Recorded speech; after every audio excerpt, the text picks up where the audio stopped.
شروع اللہ کا نام لے کر جو بڑا مہربان نہایت رحم والا ہے۔ اے چادر میں لپٹنے والے، اٹھو، اب خبردار کرنے لگو اور اپنے پروردگار کی بڑائی بیان کرو، اور اپنے کپڑے پاک رکھو اور شرک کی گندگی سے تو الگ ہی رہو،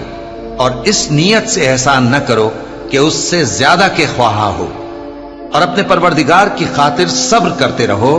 پھر جب سور پھونکا جائے گا تو وہ دن مشکل کا دن ہوگا، یعنی کافروں پر آسان نہ ہوگا۔ مجھے اس شخص سے سمجھ لینے دو جس کو میں نے اکیلا پیدا کیا، اور میں نے اس کو بہت سا مال دیا اور ہر وقت حاضر رہنے والے بیٹے دیے، اور اس کو ہر طرح کے سامان میں وسعت دی، پھر بھی لالچ رکھتا ہے کہ میں اسے اور زیادہ دوں۔ ایسا ہرگز نہیں ہوگا، یہ ہماری آیتوں کا بڑا مخالف رہا ہے۔ میں اسے ایک بڑی چڑھائی چڑھاؤں گا۔ اس نے غور و فکر کیا اور ایک بات ٹھہرا لی، یہ مارا جائے، اس نے کیسی تجویز کی، پھر یہ مارا جائے، اس نے یہ کیسی تجویز کی، پھر اس نے نگاہ کی، پھر تیوری چڑھائی اور منہ بگاڑا، پھر پیٹ پھیر کر چلا اور تکبر کیا، پھر کہنے لگا یہ تو جادو ہے جو پہلے لوگوں سے برابر ہوتا آیا ہے،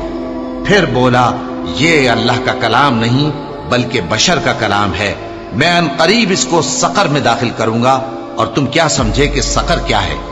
وہ ایسی آگ ہے کہ نہ باقی رکھے گی اور نہ چھوڑے گی، اور بدن کو جھلس کر سیاہ کر دے گی، اس پر 19 داروغہ ہیں۔